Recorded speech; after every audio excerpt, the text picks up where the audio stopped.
ایک بات دھیان میں رکھیں، اس طرح کے پیچیدہ سوالات کے جوابات ہم اس لیے شیئر کر رہے ہیں تاکہ ایک ہی خدا، ایک ہی اللہ اور اس کے سوا کوئی معبود نہیں، اتنا واضح ہو جائے کہ ہر صورت میں، ہر ذہن میں، ہر کان میں، ہر دماغ میں یہ بات بیٹھ جائے کہ اللہ ایک ہے، نہ تو اس کا کوئی شریک ہے اور نہ ہی اس کے علاوہ کوئی کارساز ہے اور نہ ہی اس کی کوئی تصویر ہے اور نہ ہی اس کے سوا کوئی مددگار ہے اور نہ ہی بت کی شکل میں اس کا کوئی ثانی ہے۔ آج کی اس ویڈیو میں اس سادہ لو بابے کی زبان سے کیا جانے والا سوال یہ ہے کہ میں دعا کرتا ہوں یہاں تمام مذاہب کے لوگ جمع ہیں، سب کے سب سکھی رہو۔ یاد رہے یہ بابا ہندو مذہب سے تعلق رکھتا ہے اور کیونکہ ہندو مذہب میں جو شخص اچھا انسان ہو تو اس کے اندر خدا اتر جاتا ہے، نعوذ باللہ، جو کہ سراسر غلط اور شرک ہے اور ایک اسلام کے لحاظ سے بہت ہی بڑے گناہ والی بات ہے۔ اسی وجہ سے اس بابے نے کہا کہ معبود یہاں آیا ہے۔ یہ ڈاکٹر ذاکر نائک صاحب کو کہا، صرف یہاں نہیں بولا کہ معبود یہاں آیا ہے، بلکہ یہ بابا اس ویڈیو میں ڈاکٹر ذاکر نائک صاحب کو کئی بار کہتا ہے کہ آپ گاڈ ہو، اور جواب میں ڈاکٹر ذاکر نائک صاحب اللہ کی وحدانیت کو سامنے رکھتے ہوئے اس بابے کو سمجھاتے رہے۔ آگے اس بابے کا سوال تھا کہ میں ہندو ہوں اور میں قرآن کو مانتا ہوں، اسی طرح تمام مذہب کی کتابوں کو مانتا ہوں، لیکن شیخ، سید،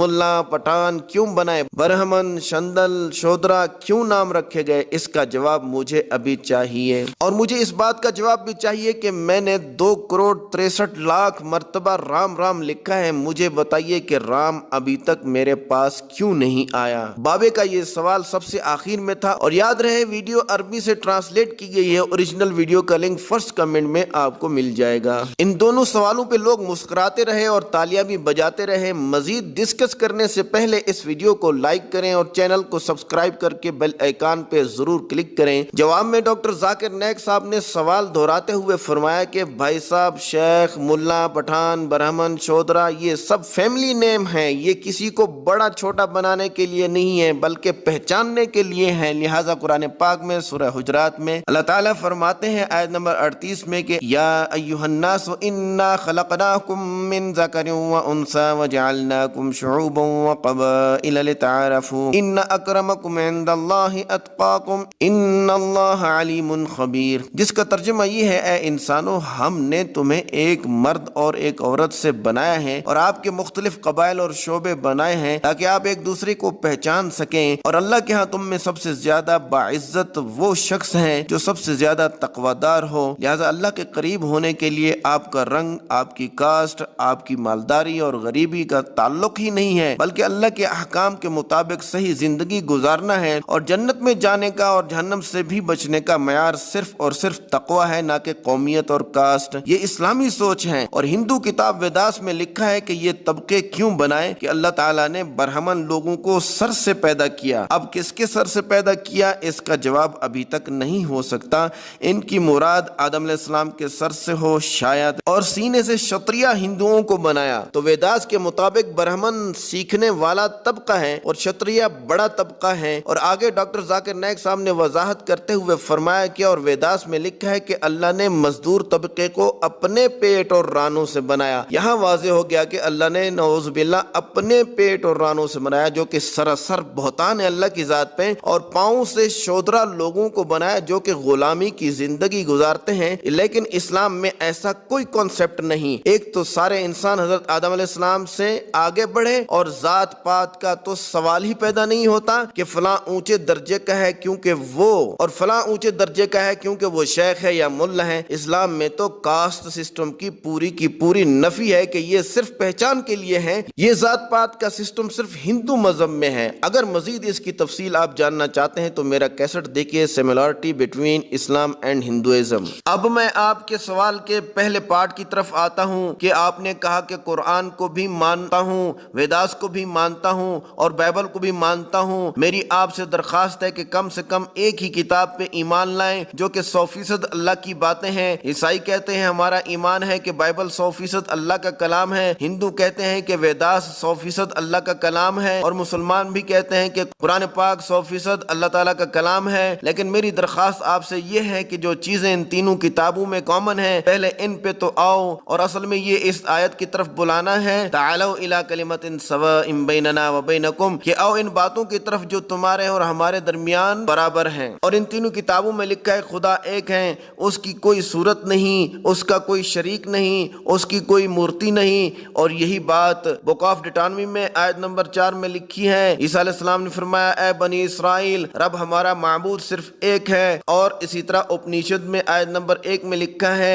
ایکم ادتیم، کہ اللہ ایک ہے دوسرے کے سوا۔ اور اسی طرح سورہ اخلاص میں لکھا ہے قل هو اللہ احد اللہ الصمد لم یلد ولم یولد ولم یکن لہ کفوا احد، کہہ دو اللہ ایک ہے، ضرورت مند نہیں، اسے کسی نے جنا نہیں اور نہ ہی کسی نے اسے جنا اور نہ ہی اس نے کسی کو جنا، اور اس جیسا تو کوئی ہے ہی نہیں۔ بابا جی میں آپ سے پوچھتا ہوں کہ ایک خدا پہ ایمان رکھتے ہو؟ تو بولا ابھی تک بھگوان ایک ہی مانتا ہوں۔ آپ بت پرستی مانتے ہو؟ تو بولا نہیں میں بت پرستی نہیں مانتا ہوں، کیونکہ گاڈ کی شکل نہیں، گاڈ کو صرف سچ کہتے ہیں، یعنی وہ سچا ہے، وہی خوشی دیتا ہے۔ میرے لیے تو آپ بھی خدا کی صورت میں ہیں، آپ نے بلایا ہے تو اتنے لوگ آئے ہیں، آپ بشر نہیں ہو سکتے۔ وہی ہندو مذہب والا عقیدہ کہ ہر اچھے انسان میں خدا اتر جاتا ہے، العیاذ باللہ۔ پھر ڈاکٹر ذاکر نائک صاحب نے فرمایا خدا کی صرف ایک قسم ہے، اور بولے بھائی صاحب آپ کی وداس میں لکھا ہے کہ اللہ ایک ہے، لیکن لوگ اللہ کو مختلف صفات سے بلاتے ہیں۔ آپ نے کہا ڈاکٹر ذاکر نائک صاحب خدا ہے، العیاذ باللہ۔ غور سے سنو، ڈاکٹر ذاکر نائک گاڈ نہیں اور کبھی ہو بھی نہیں سکتا۔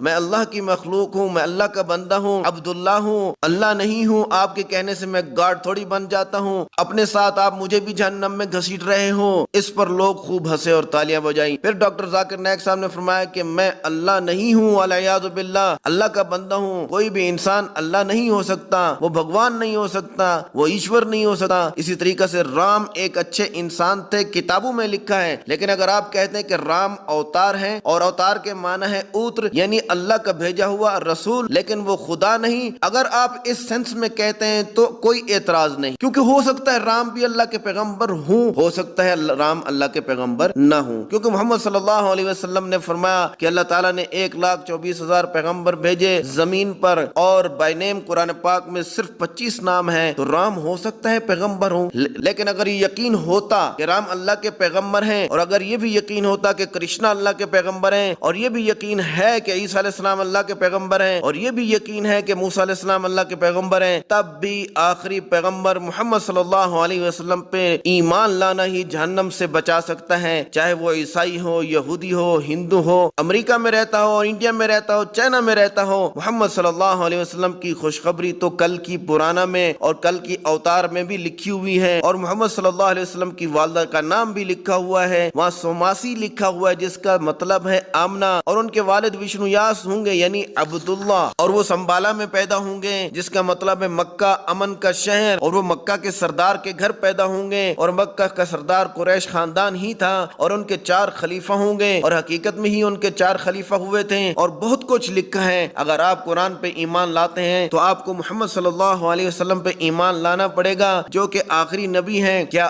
آپ مانتے ہیں کہ محمد صلی اللہ علیہ وسلم اللہ کے پیغمبر ہیں؟ تو بولا جی میں مانتا ہوں، اور محمد صلی اللہ علیہ وسلم کو بھی اللہ کی ایک قسم یعنی الہ مانتا ہوں، نعوذ باللہ، کیونکہ بابے کے دماغ میں اپنا عقیدہ رٹا ہوا تھا۔ تو ڈاکٹر ذاکر نائک صاحب نے فرمایا کہ اللہ تعالیٰ کا پیغمبر اللہ کی قسم یا معبود نہیں ہو سکتا، یہ غلط ہے۔ اب بولا میں نے 2,63 مرتبہ رام رام لکھا، لیکن میرے پاس ابھی تک رام کیوں نہیں آیا مجھے بتاؤ۔ تو اس بات کے قصوروار ڈاکٹر ذاکر صاحب تھے؟ تو اس بات کے قصوروار کیا ڈاکٹر ذاکر نائک تھا؟ تو ڈاکٹر ذاکر نائک صاحب نے فرمایا کہ صحیح ہے بھائی، خوب، اور خود بھی ہنسے اور لوگ بھی خوب ہنسے۔ تو ڈاکٹر ذاکر نائک صاحب نے بابے کا ذہن پڑھ لیا کہ اس کو میری بات سمجھ میں آنے والی نہیں، اس کا ذہن بوڑھا ہو چکا ہے، اوپر سے وقت بھی کم ہوتا ہے۔ تو فرمایا کہ آپ نے 2,63,00,000 مرتبہ رام رام لکھا، میں آپ کو آخری بات کہتا ہوں کہ ایک خدا کو مانو اور تمام نبیوں پہ ایمان لاؤ، اور محمد صلی اللہ علیہ وسلم کو اللہ کا آخری نبی مانو، بچ جاؤ گے۔ Hope answer the question. دوستو کسی ہندو کے دماغ سے شرک نکالنا بہت ہی مشکل کام ہوتا ہے، کیونکہ ہندو اپنے مذہب پہ پکا ہوتا ہے، لیکن یہ حقیقت ہے کہ اس آدمی یعنی ڈاکٹر ذاکر نائک صاحب کو اللہ تعالیٰ نے نوازا ہے، اتنی میموری اور حافظہ کسی عام انسان کے پاس نہیں۔ یوں کہنا غلط نہ ہوگا کہ قرآن پاک سے ستہ یعنی حدیث کی بڑی 6 کتابیں، بائبل کے کئی ایڈیشن، ہندو مذہب کی کتابیں ڈاکٹر ذاکر نائک صاحب کو مکمل یاد ہیں اور نمبروں کے ساتھ یاد ہیں، اور بھلے ہی علماء کو ڈاکٹر ذاکر نائک صاحب سے کئی لاکھوں اختلافات ہوں، لیکن اس بات میں کوئی اختلاف نہیں کہ ڈاکٹر ذاکر نائک صاحب کے ہاتھوں اللہ نے لاکھوں کافر اسلام میں داخل کیے۔ ویڈیو پسند پسند آنے کی صورت میں اس کو لائک اور شیئر کرنا نہ بھولیں، اور کمنٹ کر کے بتائیں کہ ڈاکٹر ذاکر نائک صاحب کو اس بڈھے کی جہالت پہ خاموش رہنا اور اس کو آخری الفاظ کہہ کے چھوڑ دینا